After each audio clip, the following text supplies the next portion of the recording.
আল্লাহ তাআলা মানুষ সৃষ্টি করেছেন, তাদেরকে জোড়ায় জোড়ায় বিভক্ত করে দিয়েছেন।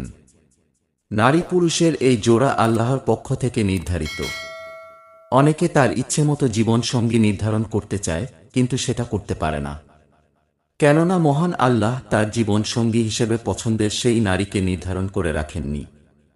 ইসলাম স্বামী ও স্ত্রী উভয়কেই দিয়েছে ভিন্ন ভিন্ন মর্যাদা। একটি হাদিসে রাসূল সাল্লাল্লাহু আলাইহি ওয়াসাল্লাম বলেছেন, সর্বোত্তম পুরুষ সেই ব্যক্তি যে তার স্ত্রীর কাছে উত্তম, আমি আমার স্ত্রীর কাছে সর্বোত্তম ব্যক্তি। আরও একটি হাদিসে আছে, স্বামী হচ্ছে স্ত্রীর জান্নাতের চাবি। সুতরাং ইসলাম স্বামী ও স্ত্রী উভয়কে দিয়েছে সম্মান ও মর্যাদা। একজন স্ত্রী স্বামীর কাছে কিভাবে উত্তম স্ত্রী হতে পারবেন, এমন 10টি ইসলামী টিপস নিয়ে আলোচনা করা হলো। 1. দাম্পত্য জীবন সুখী হওয়ার জন্য প্রথম কাজ হল আল্লাহ তাআলার কাছে দোয়া করা। আমাদের জীবনের সকল ভালো বিষয়গুলোই হচ্ছে মহান আল্লাহর পক্ষ থেকে। সুতরাং আল্লাহকে আমাদের ভুলে গেলে চলবে না। আল্লাহই পারেন আমাদের দুনিয়ার বৈবাহিক জীবনে সফলতা দান করতে।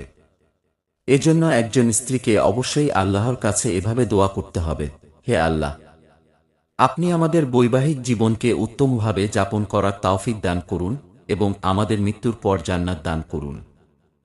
কোরআনে ইরশাদ হয়েছে, আমাকে ডাকো, আমি তোমাদের ডাকে সাড়া দেব। অহংকারবশত যারা আল্লাহর ইবাদত করে না, তারা লাঞ্ছিত অবস্থায় জাহান্নামে প্রবেশ করবে। সূরা মুমিন আয়াত 60। 2. স্বামীর কথা শোনা এবং তার আনুগত্য করা। স্ত্রীর কর্তব্য স্বামীর আনুগত্য করা, কেননা স্বামী হচ্ছে সংসারের প্রধান স্তম্ভ। সুতরাং তাকে তার প্রাপ্য সম্মান ও অধিকার দেয়া হচ্ছে একজন আদর্শ স্ত্রীর কর্তব্য। হাদিসে এসেছে, যে মহিলা 5 ওয়াক্ত নামাজ পড়বে, রমজানের রোজা রাখবে, লজ্জাস্থানের হেফাজত করবে এবং স্বামীর আনুগত্য করবে, তাকে বলা হবে, তুমি জান্নাতের যে কোনো দরজা দিয়ে ইচ্ছা প্রবেশ করো। মুসনাদে আহমদ 1661। 3. স্বামীকে সবসময় খুশি রাখার চেষ্টা করা। স্বামীকে সবসময় খুশি রাখা। হাদিসের ভাষ্য হল, স্বামী হচ্ছে স্ত্রীর জান্নাতের চাবি। মুহাম্মদ সাল্লাল্লাহু আলাইহি ওয়াসাল্লাম বলেন, কোন নারী যদি এমন অবস্থায় মারা যায় যে তার স্বামী তার উপর সন্তুষ্ট, তাহলে সে জান্নাতে যাবে। সুতরাং একজন আদর্শ স্ত্রীর সব সময়ের কামনা হবে স্বামীকে সন্তুষ্ট রাখা। 4. ঝগড়া এবং সব ধরনের রাগারাগি করা থেকে বিরত থাকা। কারণ ছোট একটি রাগারাগি স্বামী স্ত্রীর মধ্যে দ্বন্দ্বের কারণ হতে পারে। হয়তো স্ত্রীর কোনো দোষ নেই, তবুও স্ত্রীর উচিত হবে ছড়িয়ে বলে পরিস্থিতিকে অনুকূলে নিয়ে আসা। এরপর পরিস্থিতি অনুকূলে হলে আসল ব্যাপারটি বুঝিয়ে বলা, স্বামীর ভুলগুলো ধরিয়ে দেওয়া। 5. স্বামীকে তার ভালো কাজের জন্য ধন্যবাদ জানানো। একজন আদর্শ স্ত্রী যখন স্বামীকে তার ভালো কাজের জন্য ধন্যবাদ জানাবে, তখন স্বামী খুশি হবেন। এটা একটা গুরুত্বপূর্ণ পদ্ধতি। 6. স্বামীর সঙ্গে আড্ডা দেওয়া। এটা একটি গুরুত্বপূর্ণ বিষয়, কারণ পুরুষদের স্বাভাবিক স্বভাব হচ্ছে তারা হৃদয়গ্রাহী ও হাস্যোজ্জ্বল নারীদের পছন্দ করে। আমাদের নবী সাল্লাল্লাহু আলাইহি ওয়াসাল্লাম একটি হাদিসে বলেছেন, হে জাবের, তুমি এমন নারীকে বিবাহ করো যে তোমাকে আনন্দ দেবে এবং তুমিও তাকে আনন্দ দেবে। 7. যথাসম্ভব হাস্যোজ্জ্বল থাকা।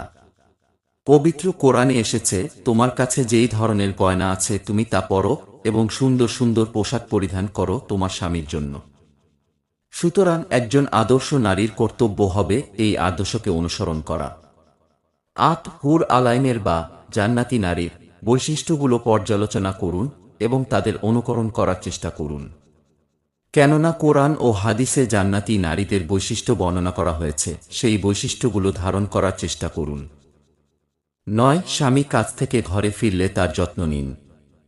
ধরুন, আপনার স্বামী এখন অফিস শেষে বাসায় ফিরবে, সুতরাং আপনি আপনাদের বাসাটাকে সুন্দরভাবে পরিষ্কার করে রাখুন।